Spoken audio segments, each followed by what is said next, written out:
Salve Bapak Ibu, Saudara-saudari yang terkasih. Pada kesempatan ini, saya akan memaparkan hasil observasi saya dalam pelaksanaan HPB pada tahun 2006, khususnya pada pertemuan pertama dan pertemuan keempat, serta analisis bagaimana fasilitator menyajikan materi katekese kepada umat.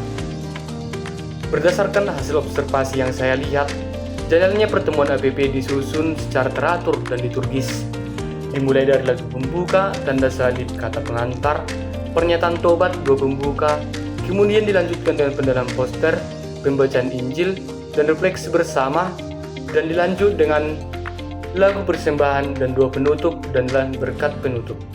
Susunan ini mengantar atau membantu umat masuk ke dalam suasana doa, pendalaman iman, dan refleksi yang lebih mendalam. Nah, pada pertemuan pertama, tema yang diangkat adalah umat Katolik meningkatkan persekutuan dalam kebersamaan dan kepedulian. Tema ini mengajak umat untuk semakin menyadari pentingnya hidup bersama sebagai suatu persekutuan dalam Kristus. Dalam penyajian, fasilitator menggunakan media poster HPB yang pertama yang menampilkan Yesus sebagai pusat persekutuan bersama keluarga, anak-anak, kaum muda, komunitas sekolah biarawan-biarawati, orang tua lansia, dan penyandang disabilitas. Fasilitator terlebih dahulu meminta peserta mengamati poster, lalu mengajukan pertanyaan satu persatu secara lisan. Melalui cara ini, peserta diajak hati melihat, memahami, dan memberikan tanggapan terhadap simbol-simbol yang ada dalam poster tersebut. Setelah mengamati poster dan menyiringkan pengalaman pribadi, dilanjut dengan mengaitkannya dengan bacaan. Bacaan diambil dari Injil Yohanes bab 15 ayat 15 sampai dengan 12 tentang Yesus sebagai pokok anggur dan umat sebagai ranting-ranting. Bacaan ini menegaskan bahwa hidup umat hanya dapat berubah apabila tetap bersatu dengan Kristus. Dari hasil observasi aksi nyata yang tampak dan pertemuan pertama ini adalah keterlibatan umat dalam dua lingkungan, mengikuti Karisti Minggu, mengunjungi orang sakit, membentuk keluarga yang berduka, serta membangun komunikasi yang baik dalam keluarga dan lingkungan. Lalu, selanjutnya Bapak Ibu Saudara-saudara yang terkasih, pada pertemuan keempat, tema yang diangkat adalah umat Katolik meningkatkan perwujudan cinta yang inklusif dan sinodal.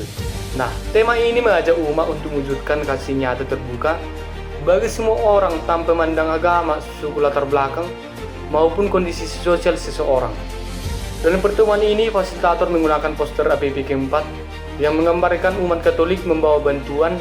Di sana ada terdapat imam, suster, dan posko pangan, tenaga kesehatan, masyarakat yang menerima bantuan, serta perhatian kepada penyandang disabilitas.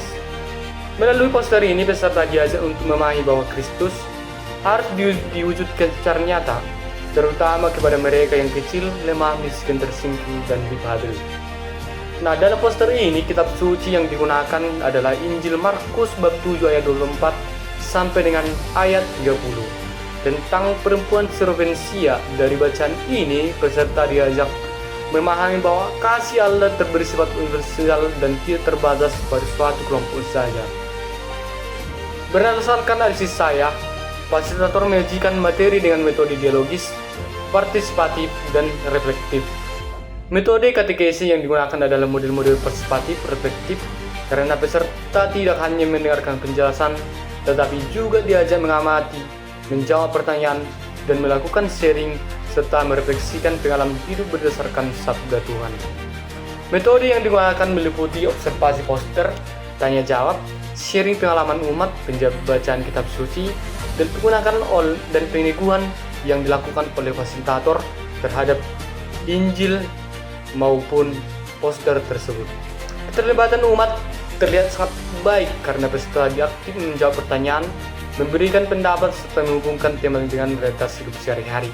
Aksi nyata terlihat pada pertemuan keempat adalah membantu korban bencana, membuka posko bantuan pangan, pengobatan gratis, perhatian kepada kelompok kecil dan tersingkir, serta membangun kerjasama dengan masyarakat tanpa membedakan latar belakang suku, agama, maupun sosial dan ekonomi. Sebagai kesimpulan, kedua pertemuan HPB ini mewujudkan bahwa gereja sungguh hadir sebagai persekutuan yang hidup, yang dibangun atas kebersamaan, kepedulian, dan cinta kasih yang inklusif. Melalui cara fasilitator menyajikan materi, umat diajak untuk tidak hanya memahami tema secara prioritas, tapi juga mewujudkan dalam tindakan nyata di tengah-tengah kehidupan kita sehari-hari. Bapak Ibu, demikianlah hasil observasi yang saya lakukan dalam pendalaman APP pada tahun 2006 ini. Saya mengucapkan terima kasih kepada Bapak Ibu yang sudah menonton video ini.